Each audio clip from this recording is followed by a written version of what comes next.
in keeping with our mandate to be ruthlessly on time. Let me go ahead and start. Thank you very much for coming to the panel on cybersecurity. I'm Lynn Wells. I'll be moderating. Let me begin by, without further ado, introducing Admiral Blair.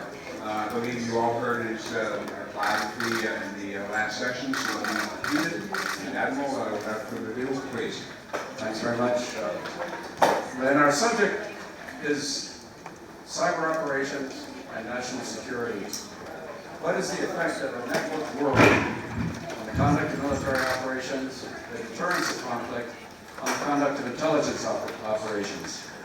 I'd like to offer a few thoughts on the difficulty of these questions to set a framework for our panel's discussions. Now, one national security definition of cyber is a domain in which nation-states define national interests, protect assets, conduct espionage, and wage war. But this definition, this understanding does not get us very far. Unfortunately, we have not had a large-scale cyber operations in military conflicts, so analogies to other weapons systems for cyber are not really very good matches.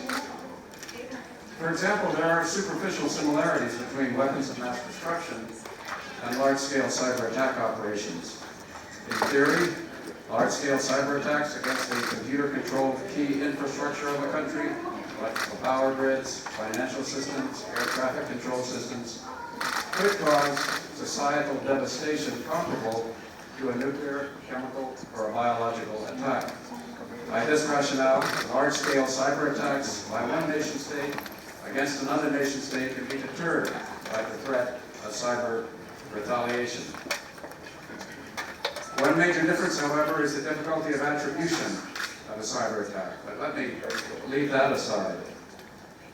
Other differences are that large-scale cyber infrastructure attacks do not have the immediate, direct, damaging, and irreversible effect on humans, structures, and machines of nuclear and chemical weapons.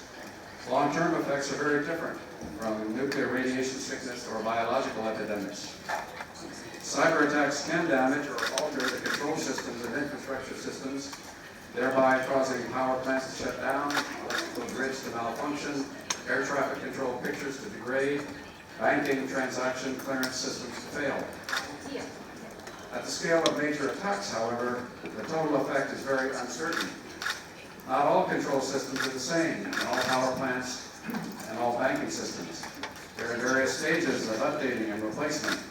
Various forms of viruses and other malware may be more or less effective in individual instances. Computer control systems have fallback systems, backup systems of various kinds.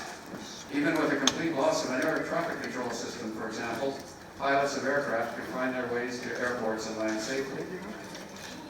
It's possible that a large-scale cyber attack might be much less effective than intended by an attacker.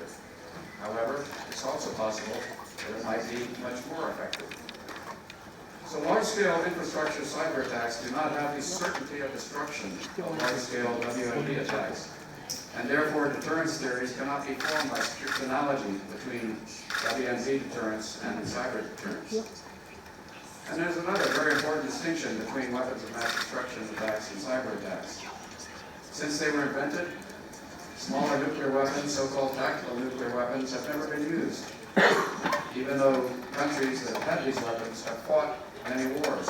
In fact, countries with nuclear weapons have chosen to terminate conflicts with defeat or without victory rather than using nuclear weapons of any size.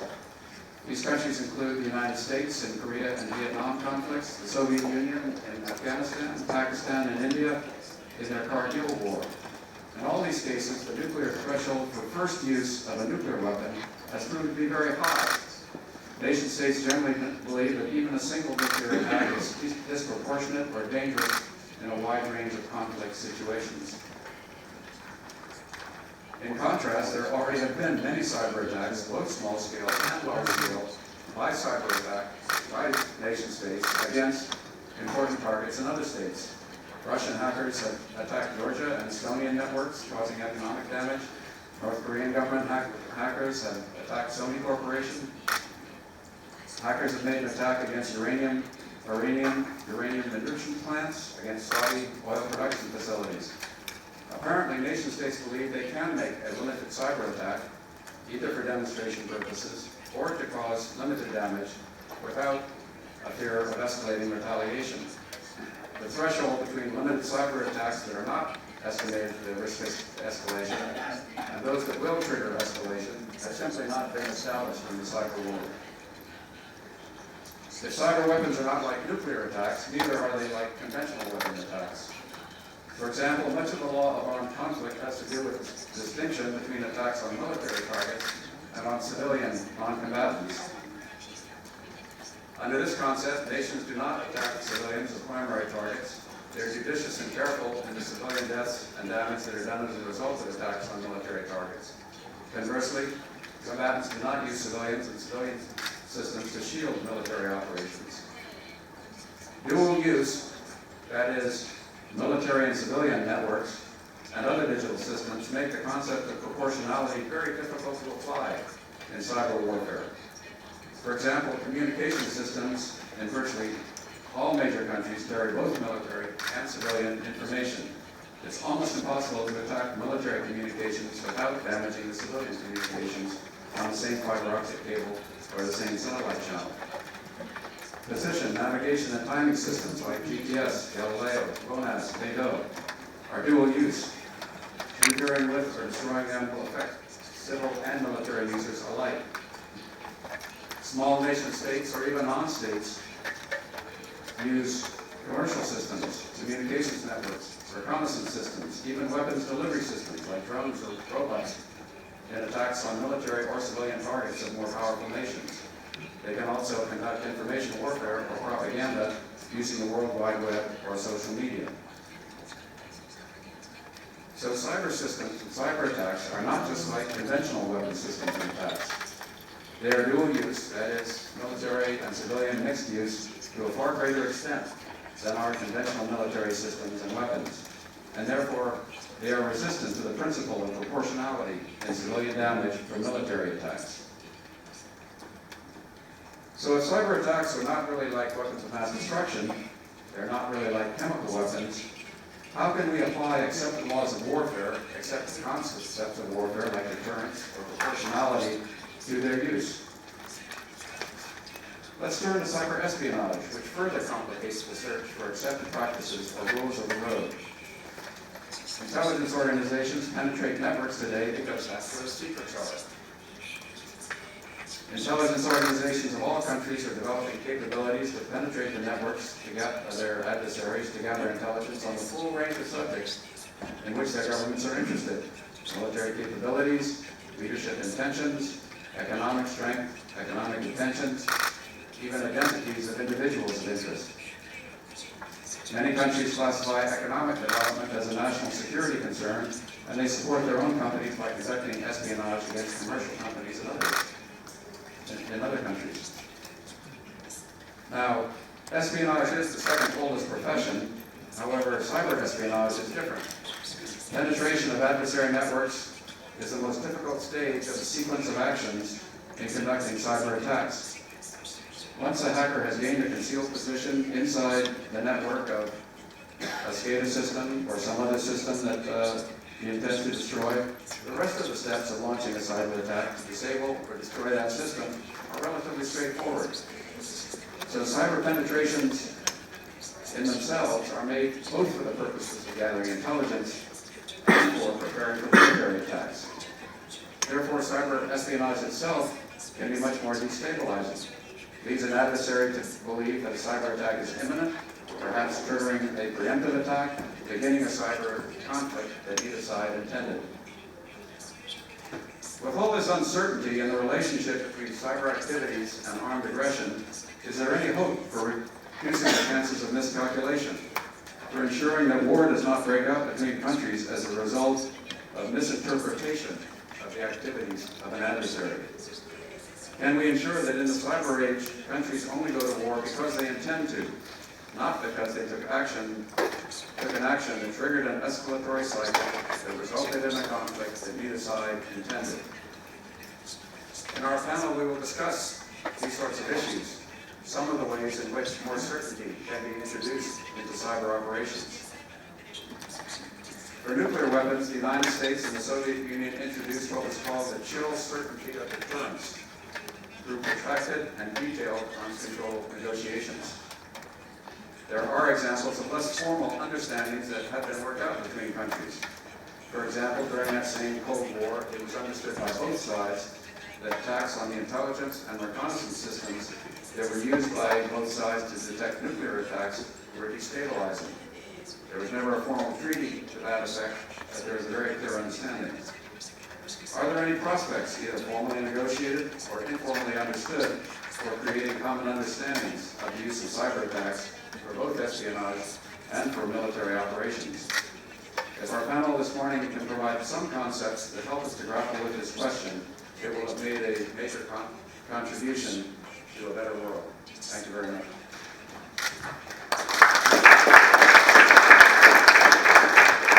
Well, thank you very much. So what I'd like to do now is introduce our panel. We have Mr. Chris Inglis, who is the distinguished professor, visiting professor in cyber studies at the U.S. Naval Academy, and he was the former deputy director of the National Security Agency. Mr. Morislav Mai is the founder and president of the Cybersecurity Foundation and the CEO of ComCert. Professor No Young Park is a professor of law and the director of the Cyber Law Center at Korea University. And General Tanaka Katsuhiro is a research principal in the National Security Laboratory at the Fujitsu System Integration Laboratory. He is the former head of the communications network for the Japan Self-Defense Forces. So I can welcome our panel. The format here will be to take some 3 questions, 2 of which will be drawn from Admiral Blair's discussion. The third will be taken from some questions that were asked by the conference organizers. We will address them to the panel. The panelists will make a quick, roughly 1-minute reply each, and then we'll have a dialogue among the panel, and as we go along, we'll bring in the audience. But I have a charge to you in the audience. What I would like is for each of you to think, to feel, and to think. I'd like you to think about the complexity and the interconnections of the cyber universe, the unintended consequences of some of these activities. I'd like you to feel the importance of them, and that you are part of it. This is not just something that belongs to technical people or belongs to someone else, but this is something that affects all parts of society. And finally, at the end, I hope you'll do something, lead the discussion, and look at ways to reach conclusions that help us move forward from this. So the first question I'll ask, let me stand for this, is, as Admiral Blair said, if cyber attacks are not like weapons of mass destruction, and are not like conventional weapons, then how can we apply the accepted laws of warfare, such as proportionality, and concepts such as deterrence to cyber weapons? I'll start with Mr. Reed. Thanks very much. Can you hear me? Is this microphone working? That's it working? Yeah, switched up here. Good. Thanks very much. And I especially appreciate the opening remarks by Admiral Blair, which I thought were excellent in framing the larger situation. First, I would observe 3 things building on Admiral Blair's remarks. First, this is a domain in its own right. That's not to say it's separate and apart from other domains of interest, but it has sufficiently unique characteristics that it's worth the study that we're getting to at this conference and other places. 2, however ambiguous and confusing the domain it is, I don't think that it should allow us to challenge our fundamental values, which essentially are values held by our society as plural, regardless of what domains we may practice those values in. That will be important to try to determine what the normative behaviors, what those things that we allow or preclude might be. And third, as Admiral Blair indicated, while the practices that essentially we have defined and essentially honed to a fine art over the last century or more don't perfectly extend into this domain, we should get on the prospect that some of those practices actually have at least a foothold or extension into this place. And I would observe the following with respect to the specific question asked about necessity and proportionality. First and foremost, our values should guide what we determine are appropriate consequences, effects, capabilities to bring to bear in this space. Two, we should describe what we think are normative behaviors associated with those. And those will come in two kinds. First, what are the activities we think are allowed in this space, and what are the activities we think should be precluded in this space. Third, I would observe that given the reality of the domain of cyberspace, ruthless, massive convergence, all things connected to all things, people, process, and technology, we should essentially treat this as a multilateral activity as opposed to a national activity. We will not, each nation, give up on our sovereign interest, but I think we're going to find that we're likely to make considerably more progress when we approach this as a multilateral proposition as opposed to a unilateral proposition. When looking, and I'll just conclude with some observations here, when looking for what then might be those normative behaviors, there really isn't any body of work, and that's, I think, why we've asked this question of ourselves, that would describe the application of values to cyber war. But there are some good predicates that are well worked and well worn, where we've considered as a multilateral entity the things that take place in this space. One of those that I would point to is sponsored by the United Nations. It's the World Summit on the Information Society, called WSIS, W-S-I-S for short. In 2005, and then again in 2015, many nations got together to try to consider what might be normative behaviors or expectations in this space. What I find interesting about the work that they've done is that they generally agree by consensus that nation states are responsible for national security and guaranteeing personal safety to their respective citizens. That's a basis for further work in this space. Two, they generally agree by consensus that terrorism and crime are activities that multiple nations, multilateral organizations should suppress in this space, which says that there are some instruments of power, not necessarily just cyber instruments, but instruments of power that nations should bring to bear in this space to try to create civil order and good discipline in that space. They generally agree that internet surveillance, which as Admiral Blair indicates is a precursor to cyber war, it's a precursor to many things, but at least to cyber war, should not be arbitrary or unlawful and must be consistent with international process and sovereignty, which means that it has a place, but it has to be properly constrained. That's the first place where we might say necessity and proportionality come to bear. Where the stakeholders begin to disagree is what the national purposes overlaying that might be. And Chris, if I ask you, we'll bring this up in the date, please close your remarks. Sure, I'll just close with the following, which is the United States and Japan tend to agree with respect to the role of multilateral activities creating and sustaining order and discipline in the space. China, to some degree, agrees that it should be a multilateral approach and largely agrees that cybercrime, cyber terrorism should be suppressed. Russia, and I just have to point this out as a different perspective, not necessarily one that's good or bad, tends to come at this by saying that these activities should extend the national proposition of bringing about public and moral order. So the question that I think faces us is to whether we're trying to achieve order and discipline in this space for the benefit of multiple nations, for societies that share values, or whether this is an extension of sovereignty, national sovereignty, individual sovereignty in this space, and the national purposes will drive and trump the international purposes. Thank you. Thank you for inviting me to this session. I try to do my best in sharing my knowledge and opinions. And regarding your question, I think that the absolutely key and critical aspect, whatever we take from this question, is a problem of attribution. Whatever we want to do regarding, for example, deterrence or proportional actions, some accepted actions against enemy, whoever it is, we will always challenge the problem of attribution. So I think that we should actually accept the fact that we are not able easily, like it is in the physical world, to determine the attribution factor. And maybe this is the time to decide that we've got the real attribution, which we should, of course, develop our skills and capability to find it and to have the attribution which is just participating in the action against us, and try to divide our response and our actions into these two groups. Thank you.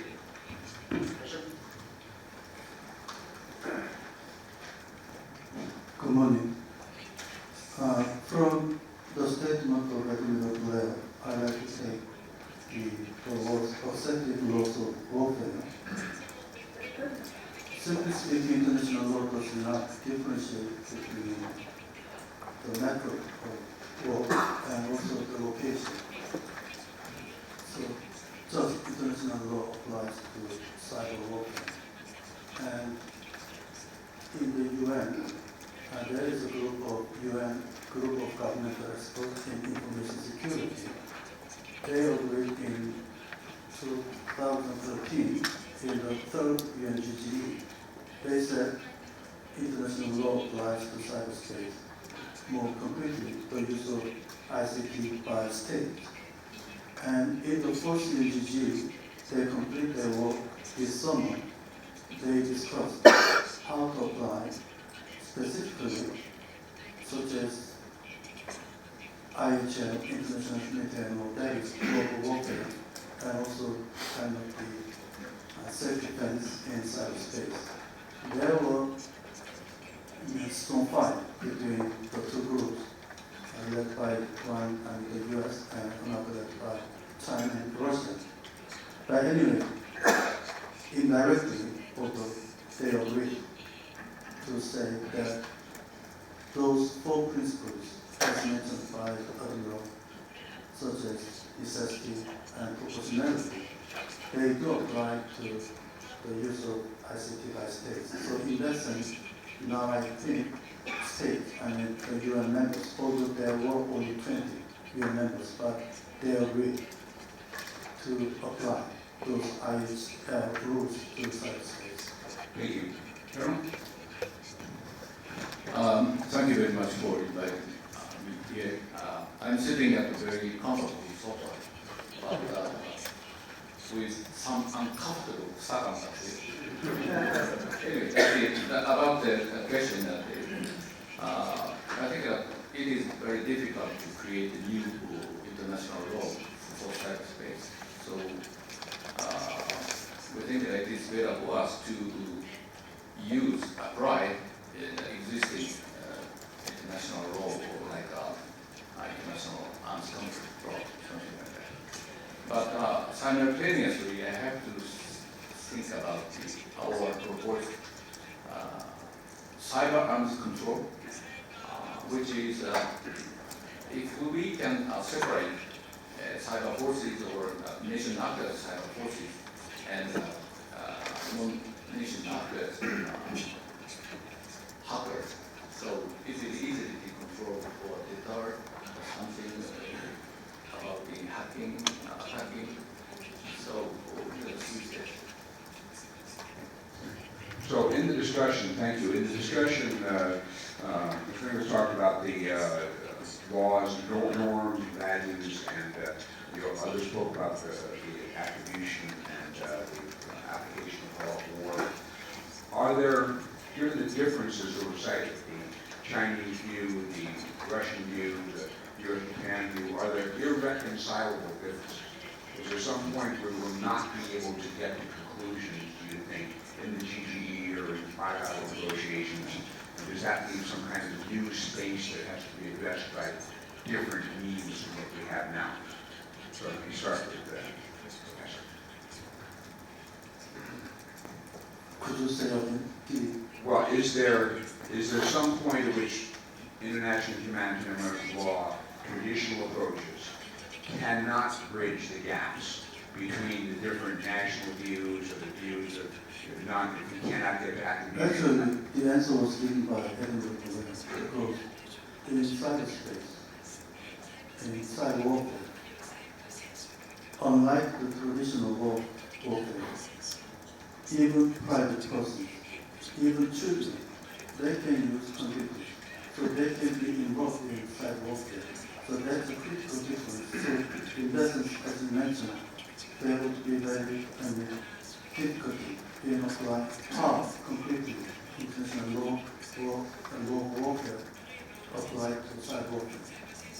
So, Mr. Knight, do you think that we will actually get to attribution, we will be able to get to sufficient attribution to meet the conditions you were discussing? I think it will be very difficult. Why? Because if we are talking about the potential agreement or what we believe is the same for both sides, the problem is that the parties which participate in this kind of work on agreement are not the only real strength in the cyberspace.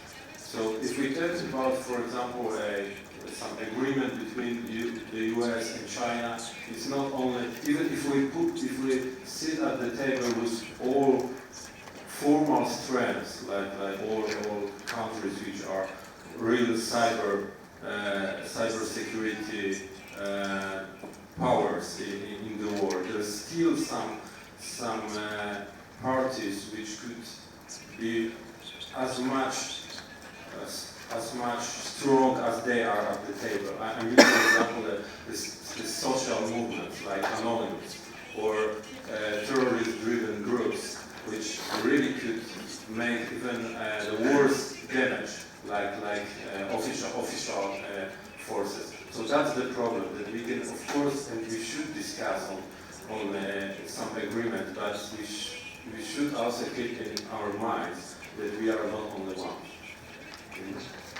I agree in second to what's already been said, which is the paradox in this space, I think, will be that I think we'll find ourselves able to constrain the worst efforts of nation states using traditional methods of negotiation, common values, and the identification of where we agree to disagree. The challenge will be that individuals or anarchists can achieve equal capabilities in this space, and they can simply borrow from a line of code or capability from what might have derived from a nation-state activity, and it will be very hard to constrain them using the traditional methods. And so, if our goal is to constrain nation-states, I think we can get there. If our goal is to essentially achieve order and discipline in the space, it's going to be very hard. I do think that there's some excellent work underway that can give us attribution. Part of it is technology, about how you actually create a better and more clear set of signatures. Part of it is collaboration, how do you crowdsource? Part of this is a growing acknowledgement that it's too late when the event happens to try to do the attribution. You need to do the intelligence work up front so that you understand what the nature of the neighborhood is, what the nature of the actors are. But if you do those three things, I think we can get close to that. Attribution is still a difficult problem for us, but I thought about the 4 steps for cyber control. And, we have to cooperate among our friendly countries to create some atmosphere. Russia, China cannot avoid admitting they having cyber forces or cyber weapons. Then the first step is the cyber forces must be defined as part of the armed forces of the nation actors. Then the second step is so after that, after step 1, we can apply the international law for the nation actors. Then step 3, we can isolate the non-nation actors group. Then finally, step 4, we can have some cyber deterrence and confidence building measures and then the nation actors. And some crime. Okay, thank you. Let me move on then to the second question, which ties into this very much. So, as Admiral Blair said, since cyber espionage is different than conventional espionage and more destabilizing because of the extent of its reach, how can the chances of miscalculation be reduced in the cyber age? Put another way, what can be done either through formally negotiated agreements or informal arrangements for creating common understandings of the use of cyber attacks for both espionage and attacks? So we've heard a good discussion here about you might be able to put together agreements that could manage the behavior of nation states, but there are all sorts of people outside those frameworks who will not be deterred and not be controlled by this. So now we extend this to espionage, not just attacks, but the loss of information, as well as different levels of attack. What can be done to reduce the likelihood of misunderstanding? First, I think that there are things we can do to describe what are the precluded behaviors. So, for example, we might declare as an international norm that surveilling or attacking financial systems or critical infrastructure systems or nuclear command control is off limits. So that we see any approach to that, and we know from the incipient moment that that's inappropriate and therefore should be stopped in its tracks. Second, I think we need to make it such that we build systems that are not simply resilient and robust against adversary attack, but you remove the hair trigger. If you build a nuclear command control system upon a commercial common infrastructure, then you're inviting disaster. Everything's an existential threat. And so you therefore need to separate those things that are critical into infrastructures and piles, however expensive that might be, that take the hair trigger and move it to the back. And then third, as we've already described, I think that we need to work hard on attribution, transparency. We'll do that technically. We'll do that by collaborative activities. We'll do that by investing more in intelligence. And I mean all forms of intelligence, private sector intelligence, international consortium intelligence, and national sovereign intelligence. Combine those efforts so that we have a clearer view of what's happening in space. Right? I think, sorry for repeating, but I still believe it is very much problem of attribution. And regarding this particular question, I would like to make some lesson learned from the recent agreement between China and the US. And what I learned from this is that probably the good direction is to approach to the problem gradually. So we couldn't. Actually, probably at the beginning of this work, on this agreement, nobody believed that it would happen anything constructive.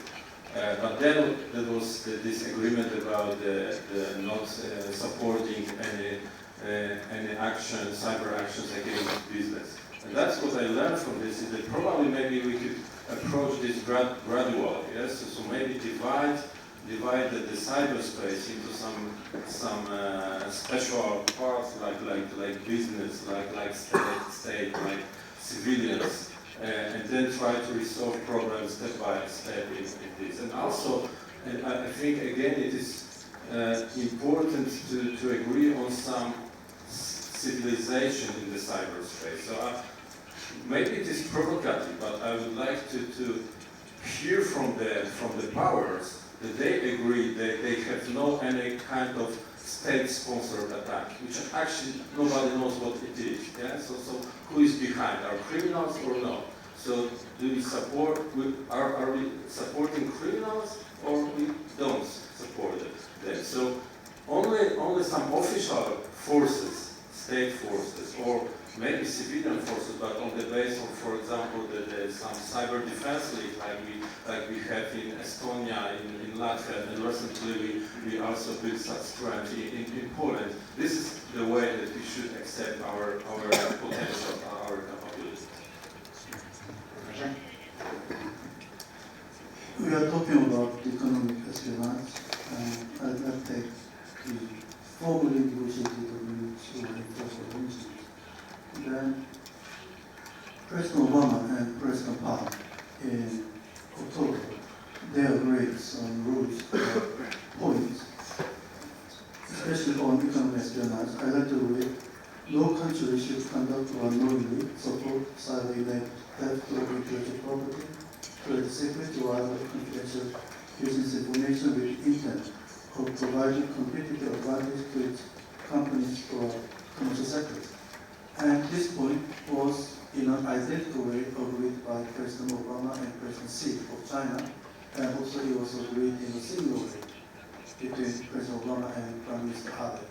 So I think this point could be well developed in the fifth PNG, which could be established next year. And also there is one good example, you know, the Trans-Pacific Partnership. The text was disclosed this week, and that is a part of the intellectual property, and especially on trade secret. And the 12 countries, including Japan and the US, they agreed to provide for criminal procedures and penalties for a kind of economic espionage. So I think economic espionage has been definitely in for national security purposes, but now it is already in the relevant trade. For me, this economic espionage is a difficult issue. But I'm trying to find out first. We have peacetime and wartime and gray zone. And maybe that Admiral said the traditional classic espionage is peacetime, so that we can apply the peacetime law, domestic law. Then for the wartime, espionage is not. So it's an conflict situation, so that we can apply the international law. But the gray zone, we cannot make a clear decision that which is domestic law application or international law application. So what the kind of espionage is belonging to this gray zone is broad. So that the defense industry has some very classified blueprint or just testing data or something like that.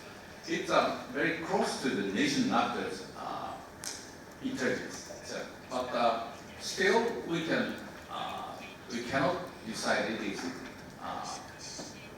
kind of gray zone issue. It's a peacetime issue. So such kind of, now I'm trying to find out what kind of espionage is belonging to gray zone. Please.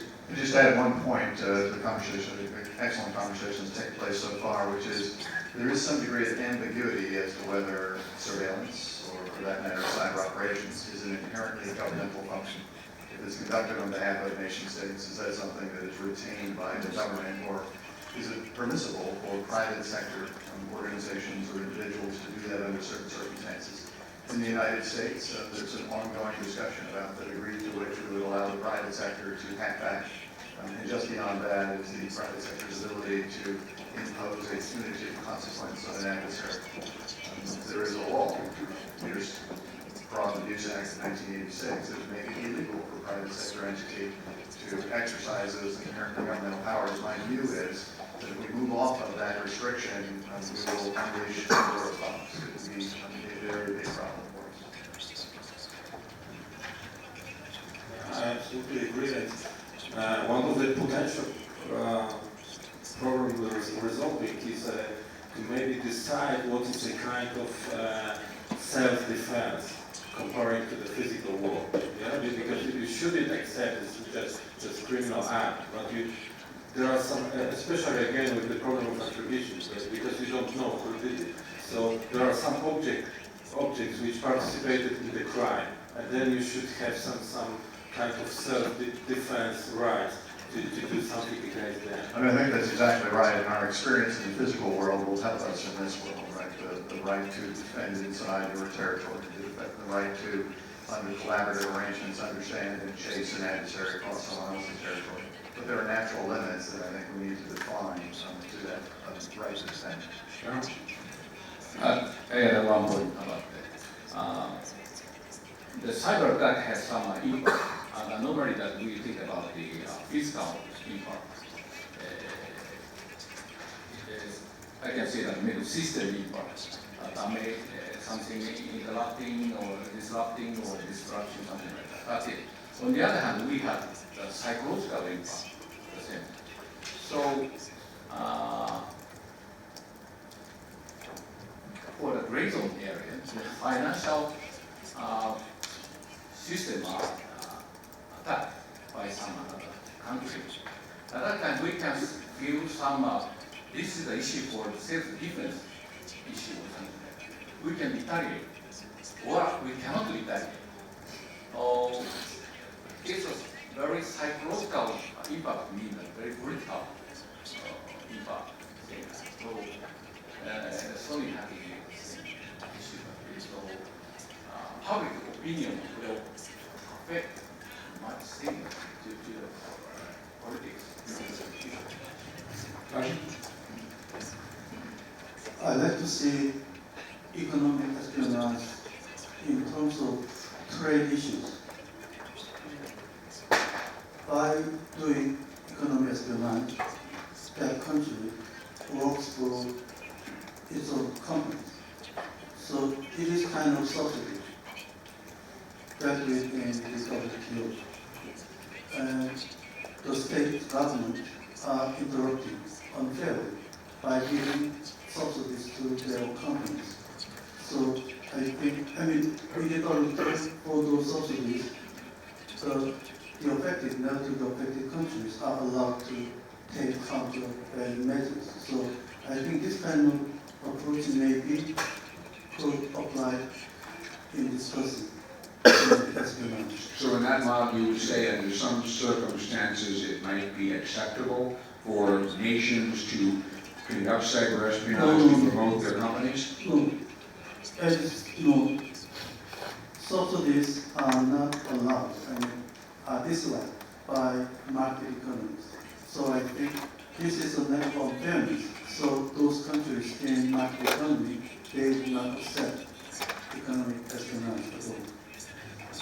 So let me ask a related question, bring right out the issue of chaos, if you will, if you open the Pandora's box of letting individuals strike back. But there is a many centuries tradition of things like letters of marque and reprisal, basically empowering private entities to act in quasi-governmental roles to prey on other nation's shipping or protect their own shipping. Is there any role for something like that in cyberspace? Personal view, I don't think so. I think that it's necessarily different when you issue a letter of reprisal or mark in a traditional maritime context, and it's allowed by the U.S. Constitution. There's a pretty clear understanding about what capability you're unleashing and against what specifically with great discreteness that can be exercised. You're not operating in a common zone where going after infrastructure or a piece of software might have implications of broad, sweeping collateral effect. Cyberspace is just the opposite. And therefore, I think, however, you might be tempted to use that larger body of expertise and to declare expertise is available in large quantity in the private sector that's not in the public sector. It's a very dangerous proposition to slip down so quickly. Mr. Meyer talked about the civilian sort of augmentation in places like Estonia and Poland. We tapped into the expertise in the private sector to provide additional support to governments. How would that differ from what we're talking about here? I think that's exactly right. You need to, again, my view, not speaking for the U.S. government, but my view would be that you need to ensure that the authority that you're exercising is exercised by a nation state in this space. So that it can be constrained according to the rules and order discipline that we talked about in question 1. But the capability can be sourced right from many places, from multiple nations, from coalitions of nations who organize maybe under the United Nations Charter, maybe under the NATO Charter, maybe under the Southeast Asia Charter, and that the private sector and the public sector combine their efforts to crowdsource this space. So I don't think that those two are orthogonal, that they're not necessarily compatible. But if it was agreed, we talked about earlier, that the other party at the table, people not at the table of the great powers, the cyber powers, can have enormous impact. By taking this nation-state-centric approach, are we not leaving off the table a large potential threat that will have to be dealt with in some way? And can you rely strictly on nation-state forces to address the hacking community or the hacktivists or whatever it is? Or should there be some other way to deal with that? Well, I think distinguishing two things. One is the inherent right of self-defense, as I think has been properly described as no individual, no organization, no nation should be denied that inherent right of self-defense. But there are limits to that. Whether those limits are inside your network or just outside, right, your network, in the near or abroad, there are limits. The question, I think, on the table is to what degree can you then operate outside of that to chase an adversary to its source, to achieve some imposition of a consequence of punitive action on them. That's where I would argue that it's dangerous to essentially empower the private sector or individuals with what is inherently a governmental authority to do that latter work.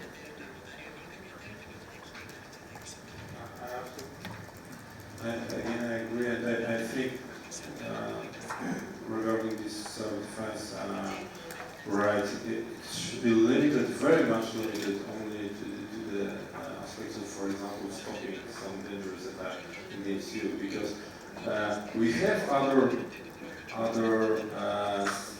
methods of using private sector as an active part of resolving the problem. For example, if we take the procedure notice and take down, it is absolutely made with the cooperation with internet service providers. So, but then we've got it described and accepted mostly in the legislation in the particular state. So I think it should be some limits and well-defined scope of your actions.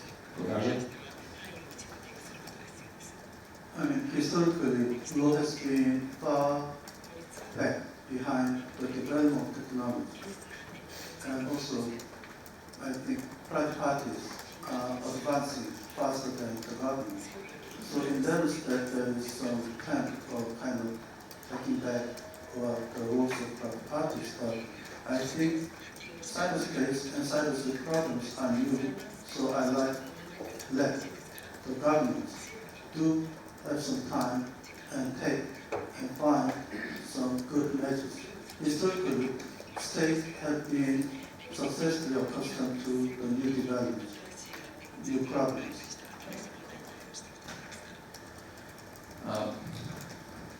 So even government, even military, depending on the civil infrastructure to operate or to do something, and I think that we have to have some multi-stakeholders approach to be at internet freedom. And on the other hand, we have superpower sovereignty pressure to that our internet, so that the freedom of internet and the control of the sovereignty are now struggle now. So which is first on the, I don't say that balancing the both, but we have to think about we must use our internet not freely but with some control. Then in that concept we introduce the other superpower within this framework. I'm not sure that it is answered. Thank you. So let me turn to the third question, but also just for the audience. When the panel gets done with the third question, I will open this to you for questions about any of the topics that we brought up here in the first few questions. So please be thinking about it. So the third question, this was asked actually in interest expressed by the conference organizers. How contemporary but extremely sensitive and visible events like the Tokyo Olympics be protected in an ever-changing world of cyber threats?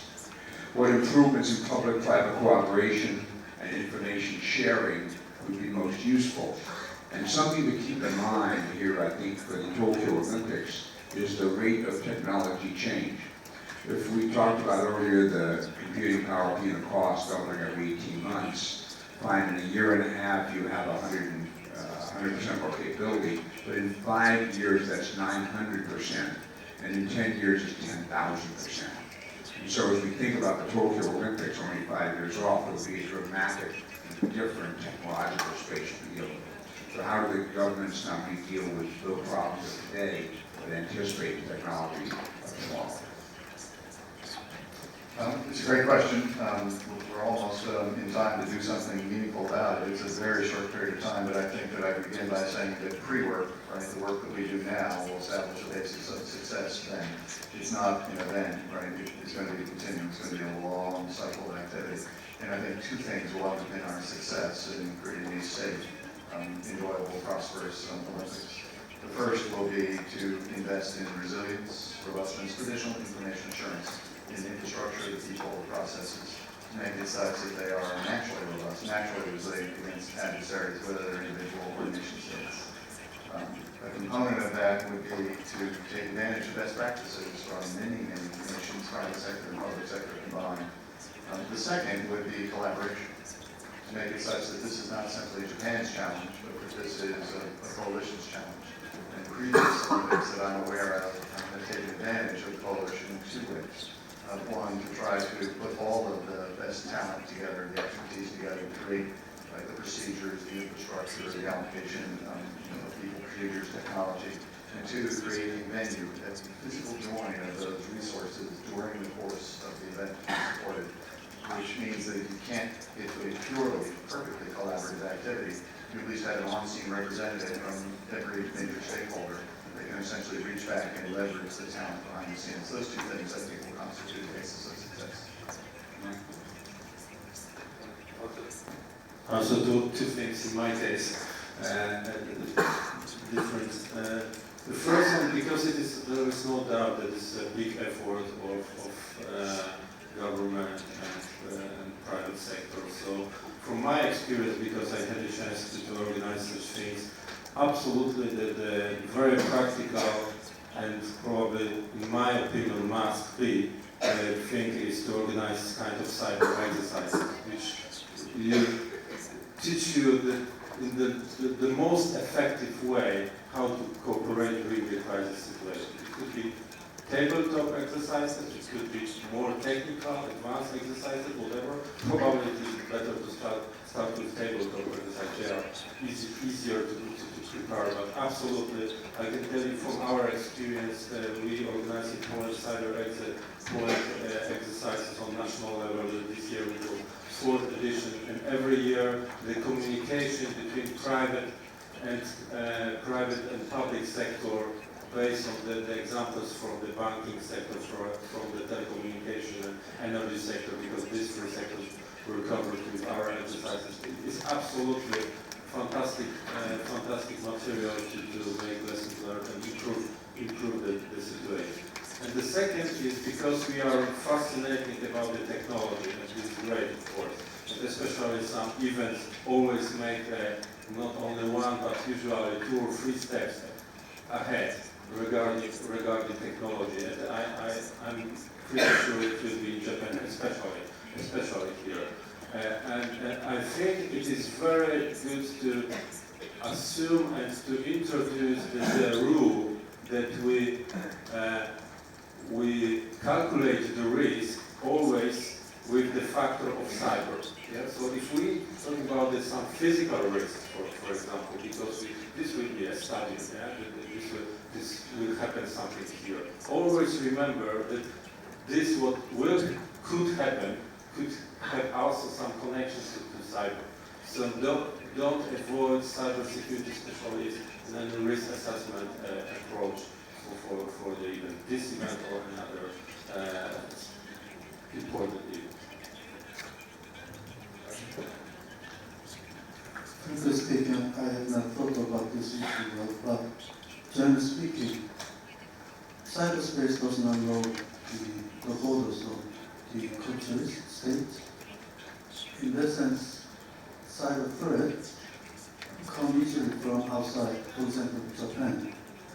So, as we heard this morning, Japan or other countries need a lot of kind of confidence building or capacity building measures for cybersecurity.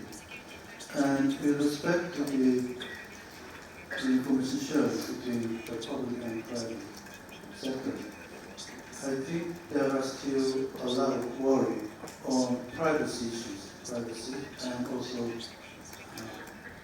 the government's control over something coming from the sharing information. So that's what we've done carefully. Thank you.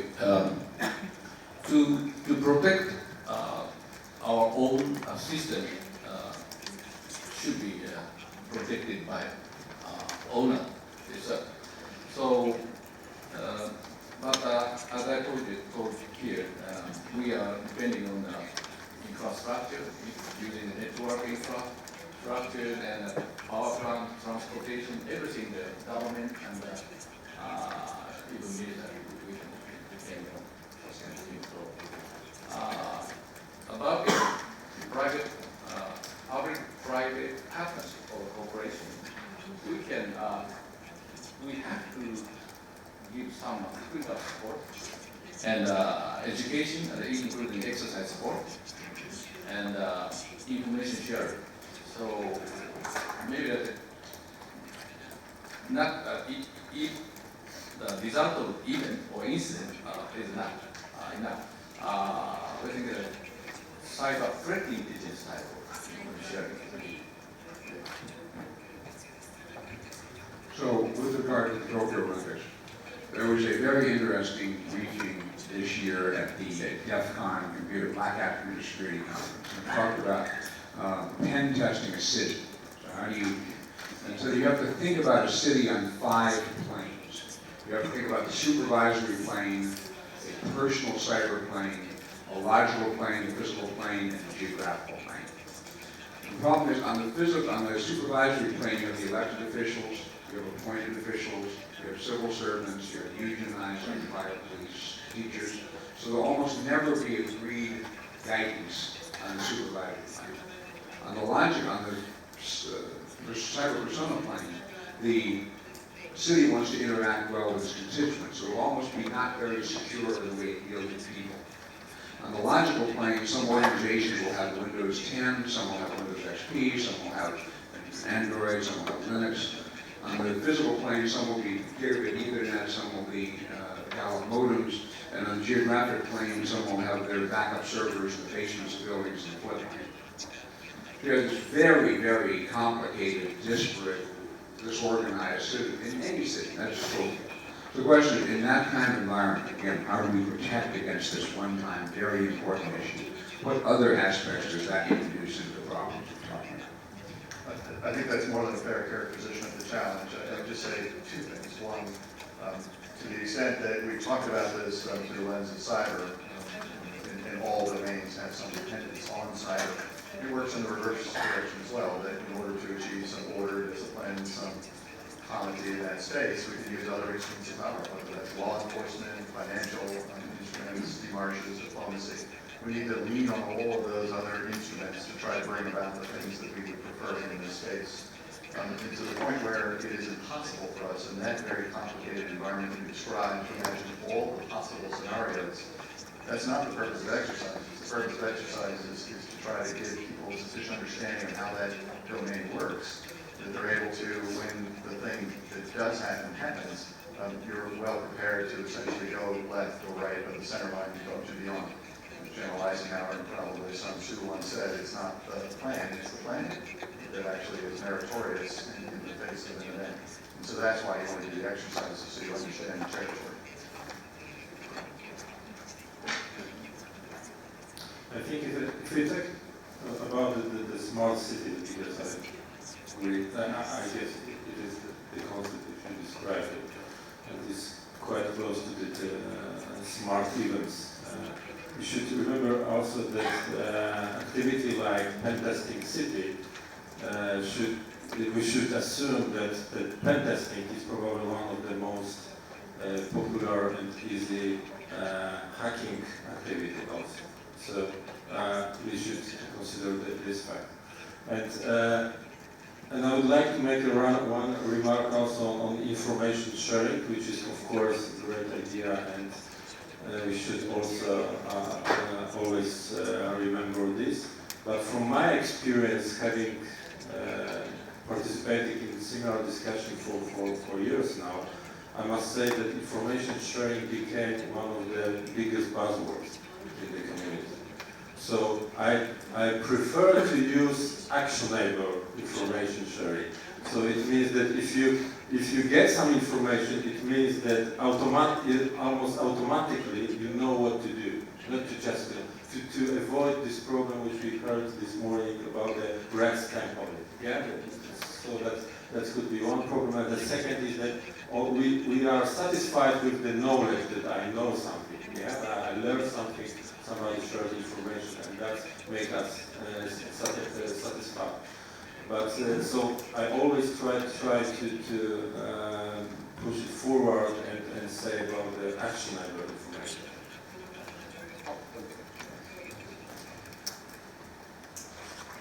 I think the question raised by the moderator could be discussed next year in this conference. But actually, I have no answer to your question, but sometimes I feel that those people, so experts, tend to discuss cyber security from the extreme situation. So the result is that ordinary people or business people get more worried. They don't have to be. So I like to be more reasonable and more practical facing cybersecurity issues. I'm talking about again cyber intelligence. So the current tendency for the engineer side, we are pursuing that the predictive type analysis. So not a lot. A lot is that's kind of what is happening.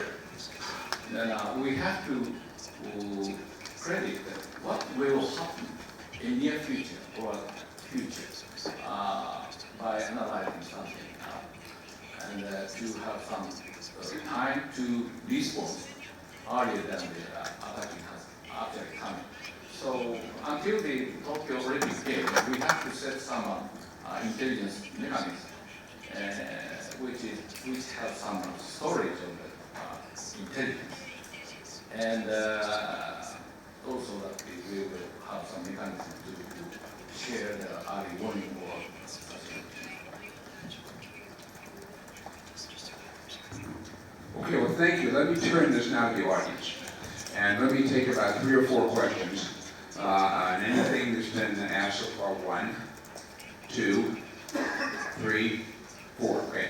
So we'll take all the questions together and then we'll ask the panel to respond, please. Dr. Emma Harrison Alexander, University of Maryland University College. And my question is directed at Chris English. You mentioned the U.S. Computer Security Act of 1986 and the fact that it prohibits offensive actions by private entities. In light of that, what is the role of the government in protecting the private sector or civilian agencies, specifically when attacks come from nation states or a criminal entity in a foreign country? What is the government's role in making them whole if there's an economic or other types of impacts? Yeah, so the government, Let me take all the questions. We'll come back.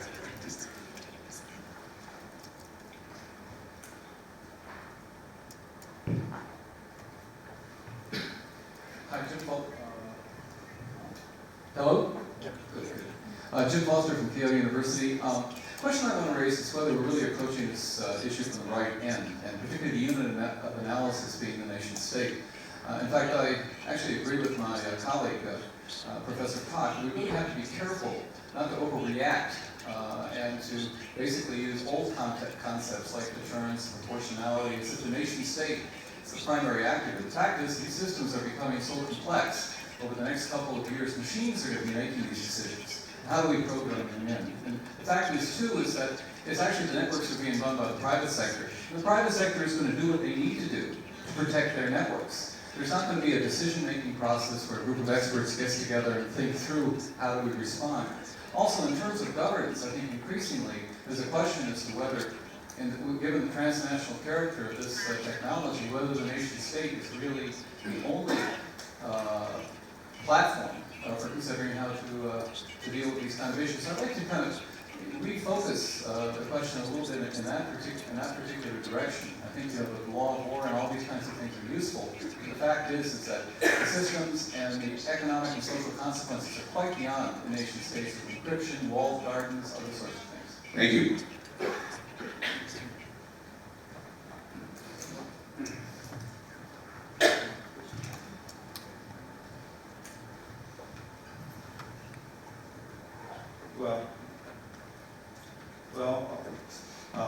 Yes, my question goes to the other direction. Given the complexity of the issue, I'd like to focus on the action by nation states in cyberspace. And I think there is a very interesting and useful discussion going on in the group of government experts on coming up with new norms. But how can we be sure about the usefulness of the compliance? I think there is an issue of surveillance or verification or even inspection. How much can we rely on the new norms that can be identified? What is the government view on the spot, military view on this particular point? Harigate from Takeda Pharmaceutical. I'm in charge for corporate function, including crisis management. My question is the information sharing. This morning, over the breakfast closed session, I learned that private sector, the security service providers like Palo Alto Network or McAfee or Symantec, those kind of companies started to make alliance to share those security information among the companies. I think before, some years ago, we were in a position to select which service provider is the most having the information, means most safety. But now it seems that they cannot go along because the security desire or needs are coming so much higher, so they started to be aligned. In a higher level, like between the government, may I learn how the information sharing, how I should understand that over the private sector, how the public sector, the government side can be aligned with each other.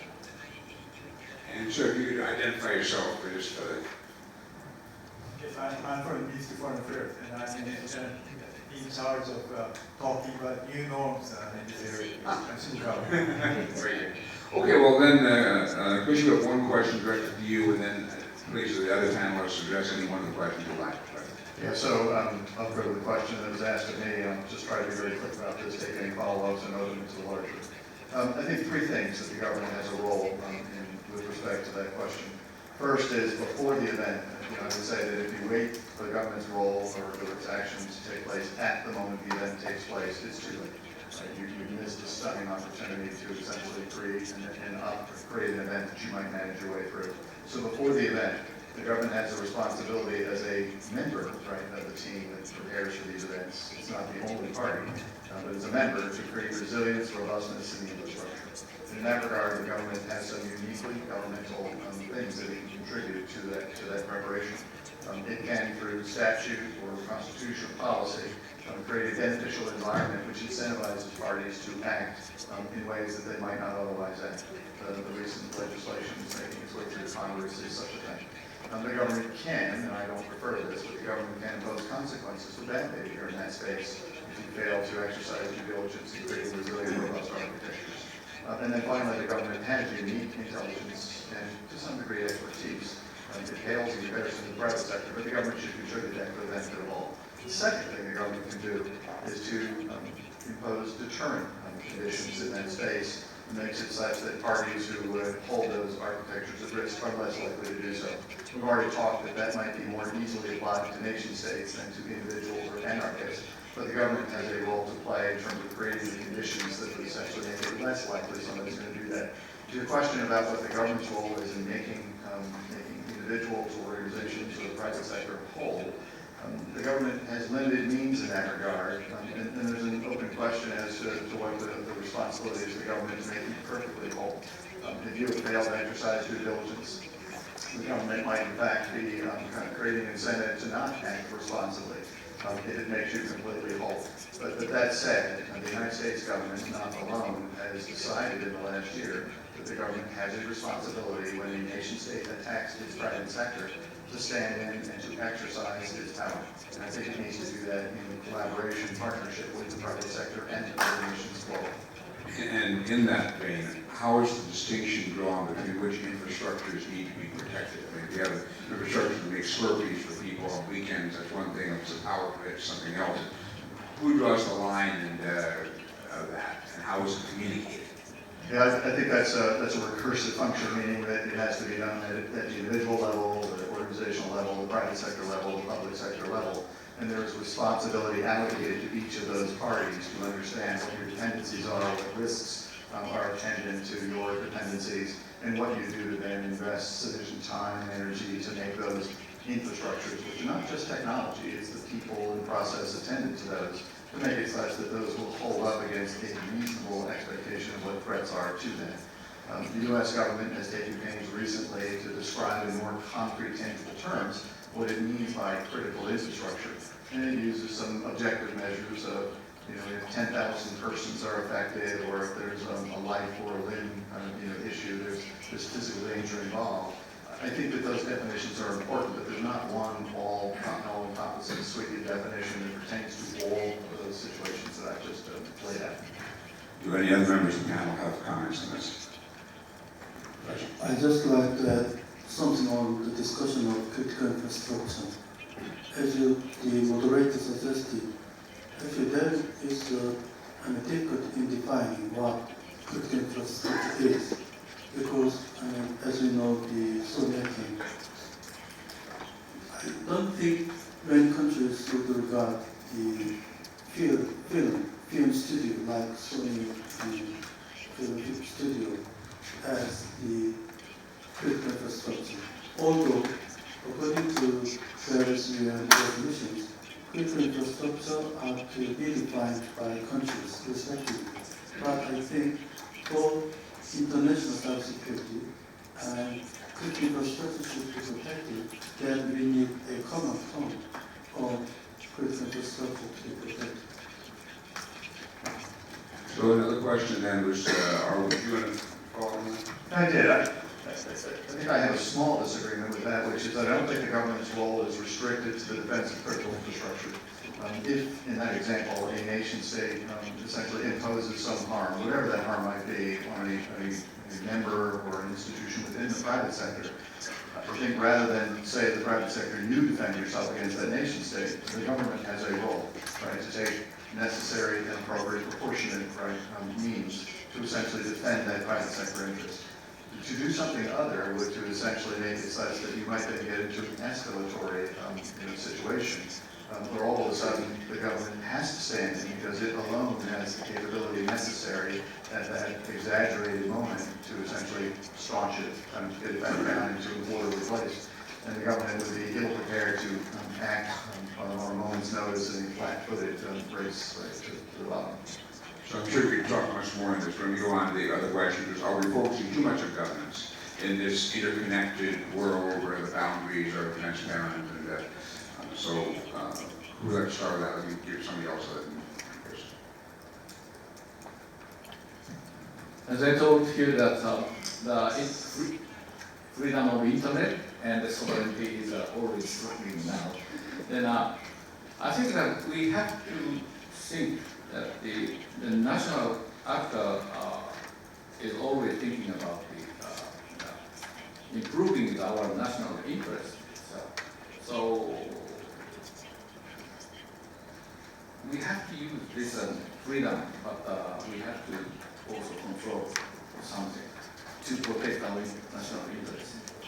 So it's one point. Then another point, the key infrastructure is every country has same problem. And even the cyber supernation has received some non-nation after cyber attack. So at least we can create new norms. We never attack the lifeline type of infrastructure at this time. Such kind of thing was during the wartime. Yes, let me come back to that just a minute. So again, on the nation-state focus, we're still talking about defending, we still have a nation-state focus here. Question, should there be a non-governmental body, if you will, group of bodies, and ICANN to some extent is a non-governmental entity, that addresses some of these transnational issues that extend beyond borders in this space? For defense, for intelligence, or whatever, are we focusing too much on nation states discussion so far? And if so, what other entities might be engaged? I think we do run the risk of concentrating too much on nation states and too much on governmental power. Right? There's actually a multipolar, multi-discipline, multi-function environment here. I think that our preference, speaking for myself, our preference should be for coalitions to do this work. And that coalition is not independent of the private sector. Right? And so if and when we find a coalition that brings all those talents, all those capabilities to bear, we should use it, we should employ it. I think that's regarding some global approach to manage some problems. I think that there are places for such activities, for such cooperation. They are already also exist. For example, one of the oldest one is the Forum of Incident Response and Security. This is a worldwide organization with more than 300 computer members response teams around the world. But I think it is more on the strategic level, sometimes becoming operational. And for example, it was mentioned, I don't remember this session or morning session, FIISEC, which is, as far as I know, it's trying to become more global. So there are some sector-oriented organizations which build the good cooperation for organization in particular sectors, and I think this is the direction for further improvement.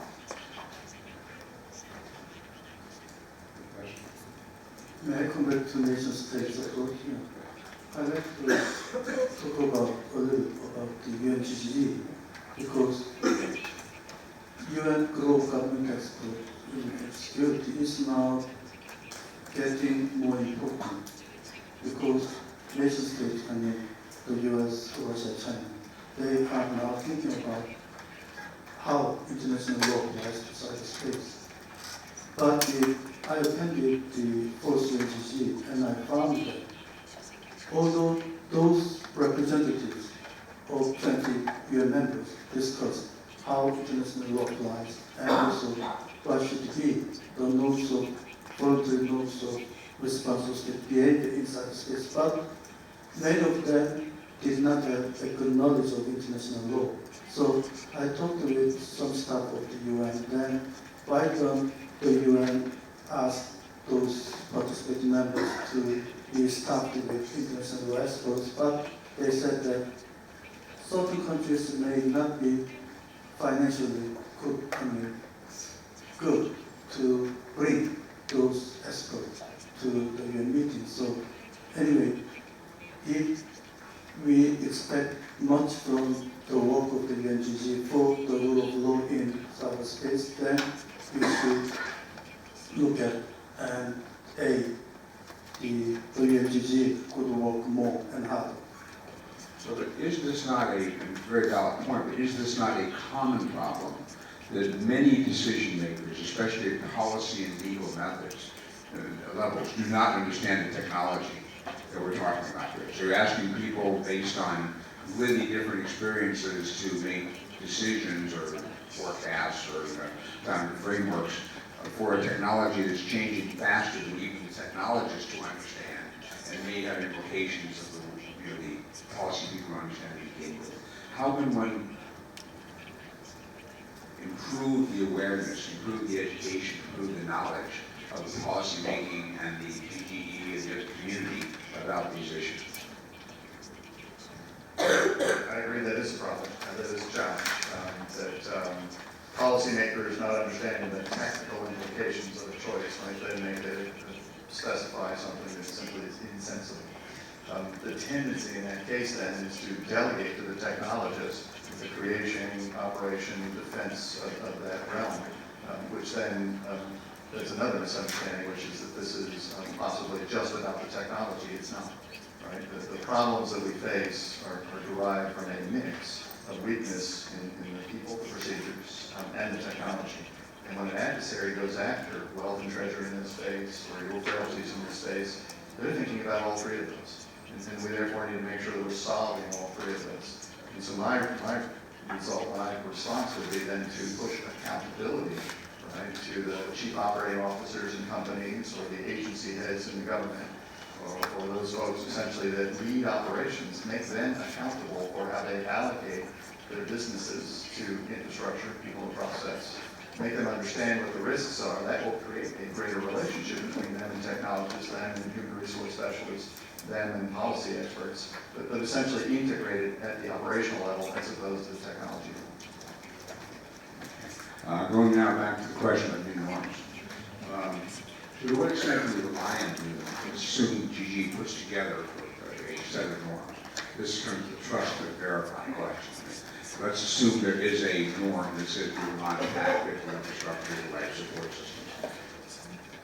To what extent should a government rely on that norm to protect them in the time of crisis? And if not, is there some other mechanism to improve that reliance? Gentlemen, you talked about norms before. I thought the two things. The one thing I already said. So that's right. And the second one is the hacker needs cyberspace. And then a nation that doesn't need the cyberspace. The internet has a cyberspace layer, and also we have physical layer. The nation actor will cut the submarine cable or Wi-Fi network cut it and space everything. Nation actor can operate many kinds of things. So that we have to involve such kind of nation actor to what level, until what level we can limit to operate. Physical layer is okay when that's something.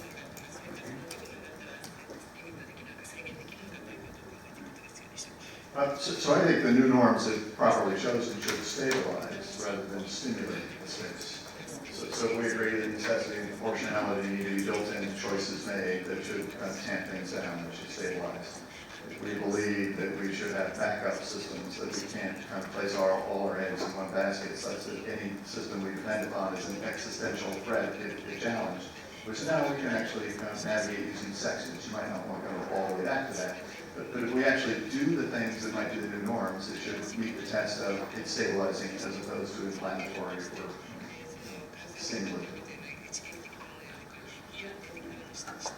So I just like to one thing to the previous speaker's remark, the stabilizing purposes.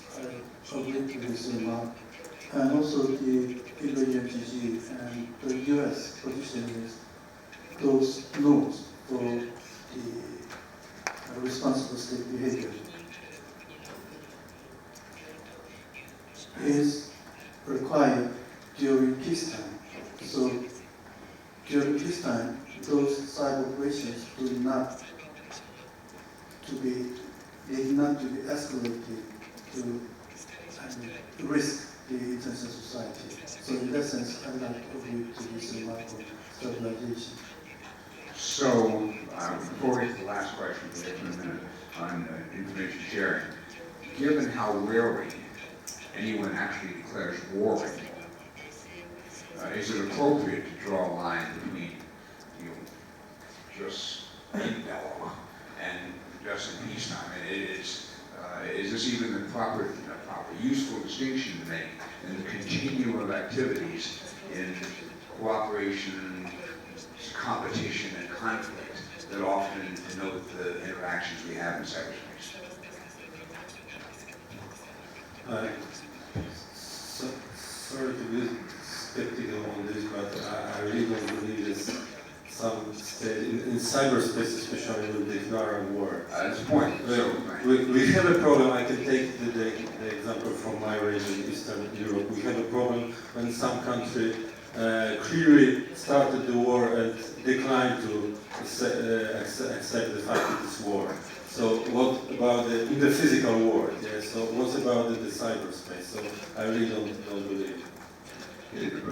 Let me go to the last question here, though, on information sharing, which I gather there are lots of mechanisms being set up for information sharing in the private sector and that the government may or may not be aware of. And so the question is, what role should the government play in those private sector sharing? I mean, if all these computer security companies want to get together and share information and provide information and everything else, should the government embrace that? Should it be concerned about it? Should it try to put itself in the mix? What's the appropriate role given all these other activities going on? I think the government should embrace that. It should celebrate that as an unalloyed good. That said, the government should not then stand back and say that it substitutes for what contribution the government should make. Those things are inherently very good, not simply because they share information that might be actionable, I agree with that remark, but they establish relationships that are quite useful whenever something goes wrong. And you now have to figure out how do you collaborate on the fly. There are known quantities of relationships that exist that you can leverage at that moment in time. That was a very good point. Thank you for this remark and this opinion. In fact, that the big companies, especially with the threat intelligence capabilities, they really started to stop information sharing as a buzzword, and they do great job, I think. In my opinion, regarding the governments, what could be really useful, it is taken from some examples. If you look at the most successful actions on global level, even on the domestic level, for example, in Poland, all really successful actions against criminals were when the private sector made in practice the most work regarding the analysis, this investigation, so far, and the government law enforcement agencies they provided the power, yeah, for some actions. And if you look at the global actions, like for example taking down some of the largest botnets, it's actually the same model. So I think that regarding this cooperation on information sharing, maybe the good name for what government could do is action sharing. Yeah? So to work together on some particular, how to use the power. Yeah? Because if you read about the Drilix, the last botnet taking down, you can read that some company was given the license to kill in some meaning of this word. So I think action sharing together with information sharing from private sector is the best what the government can do. So we have 2 minutes left, and let me give each panelist 30 seconds to just make one final comment. I would just close with two things. Gratitude for the venue. I think that this is an excellent forum to have a discussion of this sort. And two, would say that we often describe this issue as one of technology alone. It is not. Right? The challenges in this space more often are attributable to what people do or what process expectations might be, as opposed to just technology. And so this isn't a problem that can be solved alone by one sector or one discipline. This is actually a multi-sector, multi-function, multi-discipline issue. Government power, private sector power, technologists and human specialists and policy specialists putting their best efforts together. It is important for me to learn from this session that we started, even if you look at the topic, we started with something like fifth domain of war. So we were focused on some state level or military level, and we finished with awareness stuff, information sharing, private sector or cooperation. It means clearly for me that it is, of course, complex, mixed, and we always try to keep to some topics, which remember about the practical bridges with other things. I think nation states are still important even in cyberspace, and I'm thinking about kind of development of international cyber law as part of international law.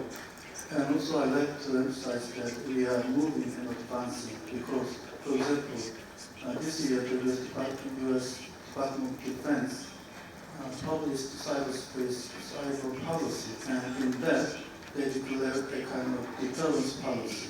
So I think from their statement, I think the US has now an ability to find or to settle kind of the attribution issue. So I think and I believe we are moving with technology and also law. Thank you. I didn't mention today, but we have to have seamless discourse and cooperation among the government.